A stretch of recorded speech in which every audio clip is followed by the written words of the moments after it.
the greater the reliability of the sighting, or there are UFO sightings that are unknowns but not exciting. There are exciting sightings that aren't unknowns. They're no interesting and reliable is the word I guess I'm looking for here. And the facts indicate exactly the opposite. And the greater the quality of this sighting, the more likely to be unexplainable.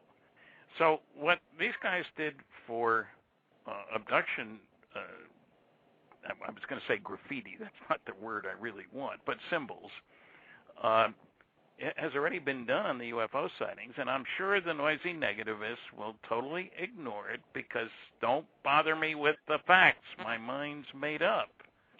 And I admire these guys. And there's an excellent book by University Press, Kansas University Press, I guess, about abductions, edited by Dr. David Jacobs and Don Dondery, and Bud Hopkins both contributed to it. Now I can't even remember the name of the book, but the book of the abduction phenomena. UFO controversy in America? No, UFOs and abductions, challenging the borders of knowledge. That's it. And it's referenced in your chapter, I'm sure. And incidentally, Kathy and I will both be presenting in Roswell early July for the annual festival. And Kathy will be giving a great talk, I've seen it, at the MUFON Symposium in later July. These are listed on my website, and in other words, there are opportunities to hear more about these things. Her paper will be published in the proceedings of the symposium. In other words, this isn't talk.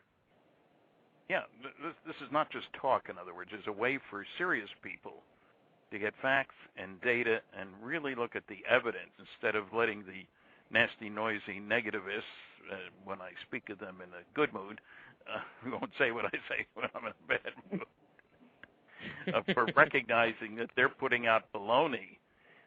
You'd think they ran a delicatessen, they put out so much of it, on all aspects of unusual phenomena, not just UFOs, or even not just the stories that are in our book. We should probably have a second book, Science Was Wrong Again. I think we'd have the material for one. Science was wrong, too. Yeah, that's good. Now, the point here is that with regard to abductions, I have heard so much baloney.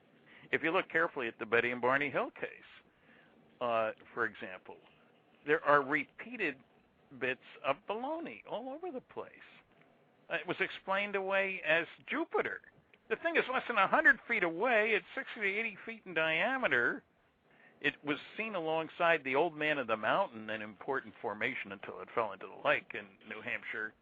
And it was 1.5 times the size of the head, angular size. This is Jupiter? I mean, it follows their car.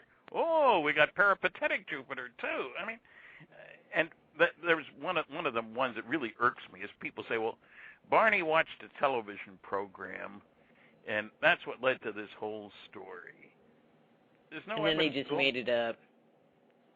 Well, there's no evidence at all that he watched the program. He was not in the habit of watching TV programs. He worked at night. This program was on at night. He would have been getting ready for work.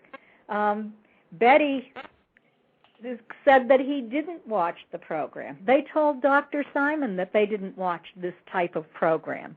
But people who were invested in the idea that it was impossible for them to have had a UFO exciting, never mind an abduction, will state this sort of nonsense in order to prove their points. And repeat it, and other people repeat it from what they said. It is frustrating. Yes. Incidentally, one of the key things about the Hill case, the thing that makes it so important and different, is Dr. Benjamin Simon wasn't just a hypnotist. There are loads of them around. He was a world-class expert on helping people who had suffered, well, they used to call it shell shock back then, but traumatic experience, post-traumatic stress disorder, we'd call it now.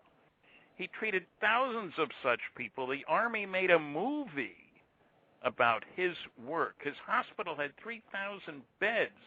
He didn't know anything about UFOs. He knew an awful lot about helping people who had missing time experiences that were distressing to them. And he figured out techniques to help them. And you can see them in the movie. So we're not talking about, well, anybody here do hypnosis? Yeah, why don't you get involved in this case? That's not what we're talking about here at all. And it was frustrating to listen to some of the tapes, and why didn't he ask this or that? But he wasn't a ufologist. He was a helping physician.